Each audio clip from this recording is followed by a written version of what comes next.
और जिस तरीके की बाउंस बैक की उम्मीद थी स्कॉटलैंड से, बिल्कुल उसी तरीके का बाउंस बैक स्कॉटलैंड लेके आया अपने दूसरे मैच में, जो कि लगातार 2 दिन के अंदर दूसरा मैच कहीं ना कहीं था यूएसए वर्सेस स्कॉटलैंड के बीच वर्ल्ड क्रिकेट लीग 2 की हम अगर बात करें तो बहुत बड़ी जीत, जिस तरह की जीत यूएसए को पहले मैच में मिली थी उससे थोड़ी सी बेहतर, लेकिन लगभग उसी तरीके की जीत जो है स्कॉटलैंड ने सेकंड मैच में दर्ज की है अपने, और कहीं ना कहीं 2 इंपॉर्टेंट पॉइंट्स अपनी टीम के लिए कलेक्ट किए हैं। ये सारी चीज़ें घटी कैसी हैं और कहाँ पर यूएसए से एक बहुत बड़ी चूक हुई जिसकी वजह से उन्हें इतना भारी भरकम हार का सामना करना पड़ा, ये पूरी अल्लाह से आपको समझाने की हम कोशिश करते हैं। सबसे पहले स्कॉटलैंड ने टॉस जीता और पहले बैटिंग करने का फैसला किया, जो कि बिल्कुल सही फैसला है। यानी हम कह सकते हैं कि स्कॉटलैंड ने पहले फैसला किया, टॉस जीता और 30% मैच अपनी मुट्ठी में कर लिया, जो हम लगातार कहते आ रहे हैं कि टॉस जीतकर यहाँ पहले टॉस यहाँ पर बहुत ज़्यादा इंपॉर्टेंट हो जाता है। जिस तरह की पिच यहाँ पर यूएसए ने इस सीरीज के लिए रखी है।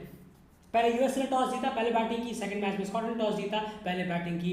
पहले बैटिंग लेने के बावजूद भी हैं स्कॉटलैंड की हम कह सकते हैं कि इतनी खास शुरुआत नहीं हुई, बल्कि हम कह सकते हैं कि बहुत ही ज़्यादा स्कॉटलैंड के नज़रिए से बहुत ज़्यादा ख़राब शुरुआत हुई है। बिल्कुल, और जिस तरीके की शुरुआत चाहिए, एक अच्छी पार्टनरशिप हुई ज़रूर है, 50 रन की पहले विकेट के लिए हुई है, पर जिस तरीके से आउट होना वो काफ़ी दिखा देता है कि बैट्समैन अपने टच में था या नहीं था, किस तरीके से वो खेल रहे थे ग्राउंड पर, काफ़ी हद तक पता चल जाता है। और स्ट्रगल काफ़ी कर रहे हैं काइल कॉर्डज़र, बल्ले से रन नहीं कर रहे हैं वापस, जैसा आपने पिछले मैच में कहा था कि हो रहा है, बॉलें खेल रहे हैं, टिक रहे हैं, 11 ओवर तक गए भी हैं, पर कोई फ़ायदा नहीं हुआ। कुछ टीम उल्टा वो और ज़्यादा प्रेशर बना देते हैं टीम पर, और उसके चलते पहला विकेट भी उन्हीं का गिरा। और शॉट सिलेक्शन में भी दिखता है कहीं ना कहीं की प्रॉब्लम नज़र आ रही है, रन निकल नहीं रहे हैं, निकालने होंगे रन बहुत जल्द। बिल्कुल। उसके बाद अगर हम बात करें यहाँ पर मैथ्यू क्रॉस है, कैलम मैकलियोड है, और उसके बाद स्पेशल इनिंग की तरफ भी ज़रूर बढ़ेंगे। लेकिन यहाँ पर मैथ्यू क्रॉस की इनिंग को आप किस तरह से देखते हैं? रन आउट हुए हैं अनफॉर्चुनेटली, 74 की उनकी इनिंग रही है, वो इनिंग को आप किस तरह से देखते हैं? किस तरह से स्कॉटलैंड के 300 के स्कोर में उस इनिंग ने कंट्रीब्यूट किया है? बस यही, बिल्कुल यही स्कॉटलैंड की खासियत है कि उनके पास जो प्लेयर है वो काफ़ी एक्सपीरियंस है। ये मानने वाली बात है कि उनके पास वही प्लेयर पिछले 5 साल या 6 सालों से खेल रहे हैं। बिल्कुल बहुत पुराने प्लेयर हैं ये सब, तो इनसे ऐसी परफॉर्मेंस की उम्मीद होती है। ऐसा नहीं कि एक बार में आए हैं तो सब फ्लॉप हो जाएंगे, ये स्कॉटलैंड से उम्मीद नहीं होती। और एग्जैक्टली यहाँ मैथ्यू क्रॉस ने वही किया है, अपने पूरे बेहतरीन एक्सपीरियंस का। एक गलती हो गई तो इसका मतलब ये नहीं है कि दोबारा वो गलती करेंगे। ये इनिंग शानदार रही है, बॉलें रोकी, देखा, सिंगल लिए, चौका भी मारा, बहुत ज़बरदस्त। लग ही नहीं रहे थे कि पहले मैच के क्रॉस हैं जो उठा के खेल रहे हैं, उठा के मारने गए तो आउट हो गए, बिल्कुल नहीं। ग्राउंडेड और मारा भी। सौरभ नेत्रवल के ओवर में छक्का भी मारा इन्होंने, चौके भी मारे, तेज भी खेले हैं, बॉलर पे प्रेशर बनाते गए ताकि बॉलर उन पे प्रेशर ना बनाए, वो बॉलर पे प्रेशर बनाए। ये आइडिया बहुत ज़बरदस्त था। बिल्कुल। तो एक छोर मैथ्यू क्रॉस ने यहाँ पर संभाल के जरूर रखा था, जिस वजह से स्कॉटलैंड का जो स्कोर है वो कहीं ना कहीं इतना भी ऑड नहीं लग रहा था देखने में जितना वो बुरा हो सकता था। लेकिन वहाँ पर जो स्पेशल इनिंग आई है, जो ये टीम को बिल्डअप किया और जो एंड एक बेहतरीन नोट पर हुआ है, 300 के मार्क को जो टीम ने टच किया है वो डेफिनेटली जाता है नॉट आउट रिची बैरिंगटन के शानदार सेंचुरी की बदौलत, और उनके सपोर्टिंग सिस्टम को भी हमें भूलना नहीं होगा जॉर्ज मन से। बिल्कुल, और शानदार 100 अप पार्टनरशिप हुई है दोनों के बीच। मन से back to back half centuries, last series में भी उन्होंने दिखाया था किस तरीके से फॉर्म में है, रेड हॉट फॉर्म में बैरिंगटन और मन से दोनों ही।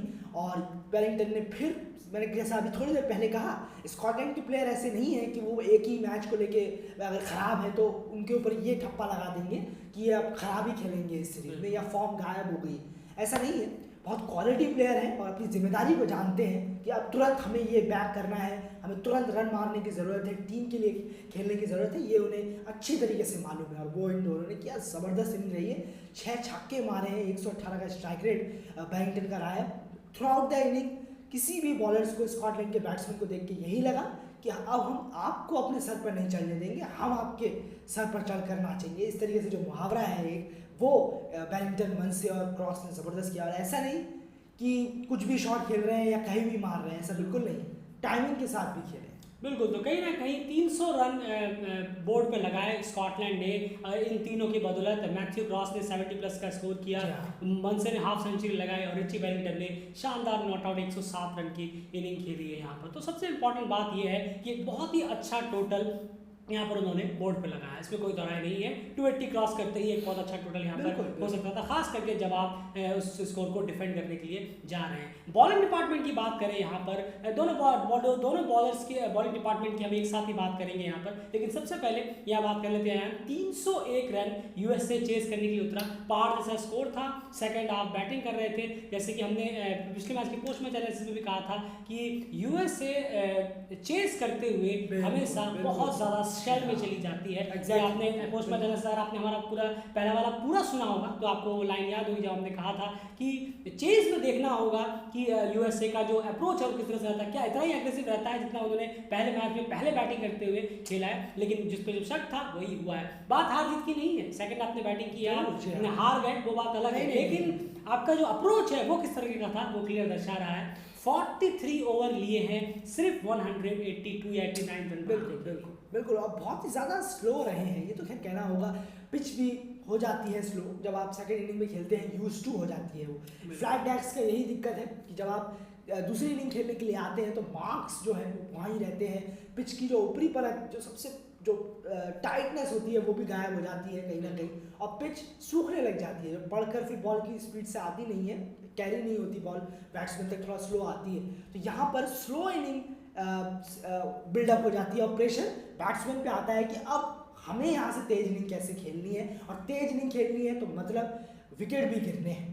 अगर आप तेज खेल रहे हैं तो इसका मतलब ये नहीं कि आप हर बॉल पे मारेंगे। तो यहाँ पर स्लो इनिंग ही दिख रही है यूएसए की बजाय तेज की। स्टीवन टेलर खेलने की कोशिश कर रहे थे, 100 के ऊपर से स्ट्राइक रेट था ज़रूर, पर बात नहीं बनी। सारे बैट्समैन ने रन ज़रूर मारे हैं, स्टार्ट मिला है, पर वही कहते हैं ना, सेकेंड इनिंग है, स्लोइश पिच है, स्लो स्टार्ट मिला है, इसलिए प्रेशर बिल्डअप हर प्लेयर में होता चला गया। बिल्कुल, तो जिस इनिंग में कहीं ना कहीं 38 का स्कोर जो है वो हाईएस्ट स्कोर हो चेस करते हुए, डेफिनेटली समझा जा सकता है कि कितनी बड़ी हार यहाँ पर यूएसए को इस मैच में मिली है। बॉलिंग डिपार्टमेंट की दोनों तरफ से बात करें एंड इस मैच में भी पेसर्स ने सबसे ज़्यादा विकेट निकाले हैं, 10 विकेट इस मैच में पेसर्स ने निकाले हैं, 2 रन आउट हुए हैं और बाकी जो बचे वो सब स्पिनर्स ने लिए हैं। यानी पहले मैच में भी पेसर्स ने ज़्यादा विकेट लिए थे, 15 विकेटों में से 9 विकेट पेसर्स ने लिए थे और 5 विकेट कहीं ना कहीं स्पिनर्स ने लिए थे, 1 रन आउट हुआ था। यहाँ पर पेसर्स ने लिए हैं, कहना होगा 10 में से अब तक 19 करीब विकेट जो है, माफ कीजिएगा 19 विकेट 40 में से अब तक पेसर्स निकाल चुके हैं और 4-5 रन आउट भी।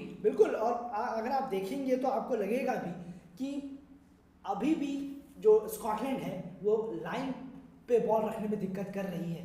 जिस तरीके से विकेट गिरे हैं, अगर आप एक बार देखेंगे भी तो आपको नजर आएगा, लेकिन जीते ज़रूर हैं स्कॉटलैंड, बहुत अच्छी बात है, मैच को जीत गए। पर यूएसए की जो लाइन और लेंथ है वो बेहतर है, वो अभी भी स्टंप टू स्टंप है और अभी भी वो वहीं पर कायम है। और बॉलर यूनिट ने और अच्छा करने की कोशिश ज़रूर कर सकते थे। जो यूएसए की बॉलिंग यूनिट है वो 300 पे उससे पहले रोक सकती थी, क्योंकि आखिरी के 10 ओवर में 78 रन बने थे और 4 ही विकेट गिर भी गए थे। तो पिच का जो फेस है वहाँ पर जो स्पिनर आए हैं वहाँ पर उन्होंने काफ़ी रन लुटाए भी हैं, विकेट ज़रूर लिए पर लुटाए भी काफ़ी रन है, वहाँ रन रुक सकते थे। यूएसए यहाँ थोड़ा सा ज़रूर फेल हुआ है। वहीं पर स्कॉटलैंड ज़रूर आपने ऑल आउट किया है, बहुत बेहतर काम किया है, तभी ऑल आउट हुई है टीम। पर ध्यान देने वाली बात यही है कि आपने पिच के मुताबिक बॉलिंग कराई है या नहीं, ये इंपॉर्टेंट मैटर करता है सबसे ज़्यादा। आपने विकेट ज़रूर गिरा दी है, अच्छी बात है, आप मैच जीत गए, पर मैच जीतने में जो छोटी छोटी चीज़ें होती हैं उसे नहीं भूलना चाहिए, वो बहुत ज़रूरी होती है, वो लेसन होती है।